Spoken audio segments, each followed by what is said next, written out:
کراچی کا رخ کرتے ہیں۔ کراچی میں ایک واقعہ پیش آیا،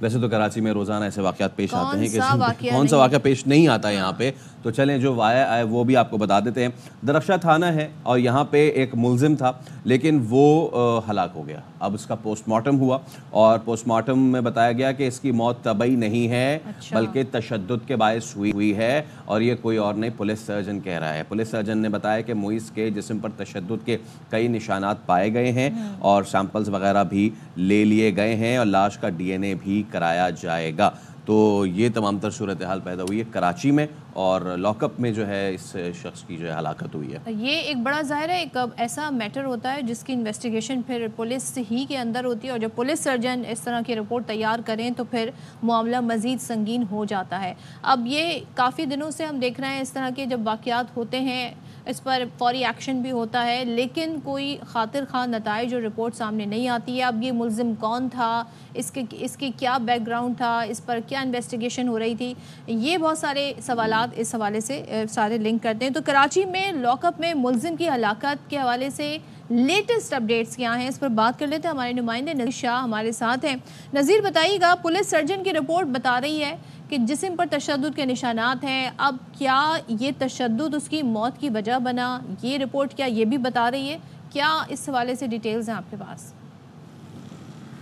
دیکھیں صدف، میں مکمل تفصیلات سے آگاہ کرنا چاہوں گا۔ سب سے پہلے تو میں اس کو مبینہ طور پر لاک اپ میں تشدد سے ہلاک کہوں گا، کیونکہ ہمارے ذرائع کا یہ کہنا ہے کہ لاک اپ میں اس کو اس وقت لایا گیا جب اس کی حالت انتہائی غیر ہو چکی تھی۔ اس سے قبل یہ جو اعلیٰ افسر ایس پی، جو سابق ایس پی کلفٹن نیئر ہے، اس کو اس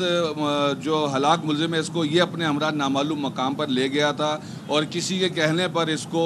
مبینہ طور پر پیسوں کی ریکوری کے لیے اٹھایا گیا تھا، اور اس پر اتنا تشدد کیا گیا۔ سب سے پہلے اس کے بیٹے کو اٹھایا گیا، اس کے بیٹے کو ایک ایس آئی یو کے حوالے کیا گیا، لیکن اس کو حراست میں لینے کے بعد پولیس کے حوالے نہیں کیا گیا۔ اس ہلاک ملزم کے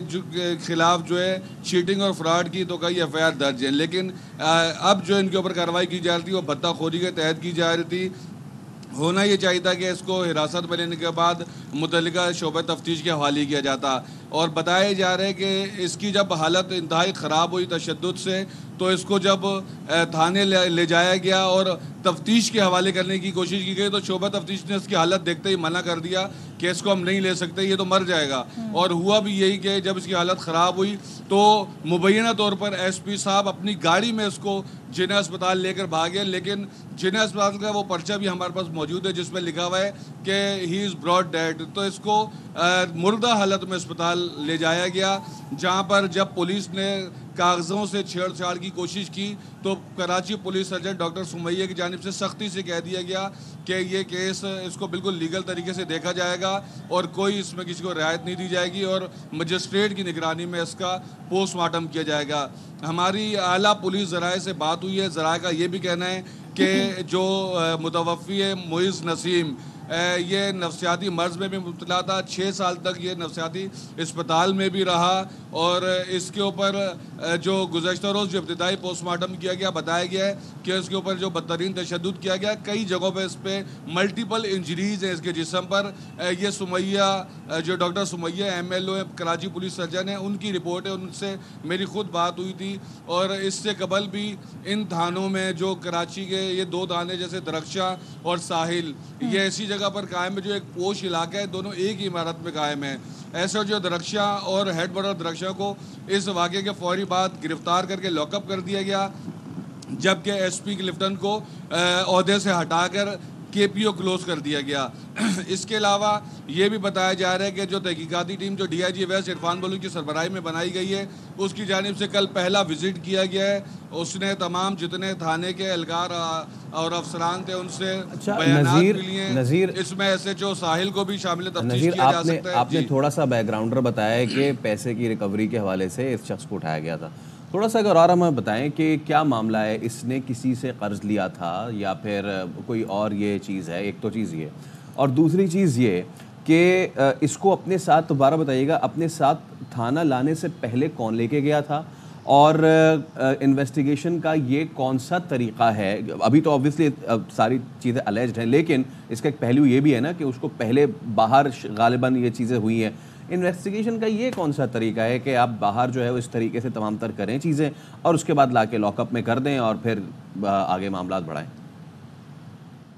دیکھیں، آپ کے پہلے سوال کا جواب یہ ہے کہ مبینہ طور پر اس کو ایس پی جو سابق ایس پی کلفٹن تھے نیئر، وہ اس کو نامعلوم مقام پر لے گئے تھے، اور ذرائع کا یہ کہنا ہے کہ کوئی یہ ریکوری کیس تھا اور اس کے بیٹے کو تو گرفتار کر کے متعلقہ ادارے کے شعبہ تفتیش کے حوالے کر دیا گیا، لیکن اس کے باپ کو جو بعد میں اٹھایا تو یہ اس کو مارتے رہے، تشدد کرتے رہے اور اس سے کوئی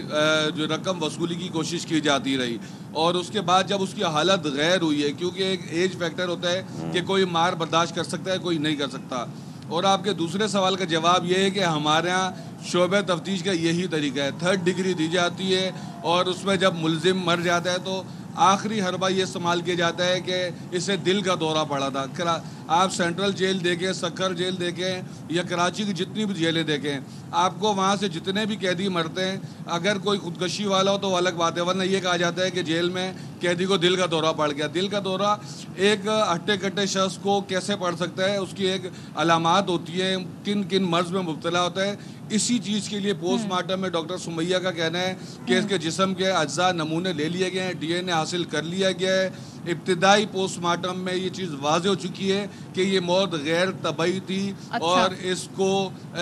طبعی طریقے سے یہ موت نہیں مرا بلکہ یہ غیر طبعی موت تھی۔ رپورٹ نذیر، اب جو متعلقہ تھانہ ہے جس کے جورسڈکشن میں سارا معاملہ تھا، جس نے اس معاملے کو سپوزٹلی ہینڈل کرنا تھا، اب وہاں کیا کارروائی ہوگی؟ کیونکہ ہم دیکھتے ہیں جی معطل کر دیتے ہیں، ایکشن لیا جاتا ہے، یہاں کچھ ایکشن ہوا ہے ابھی تک؟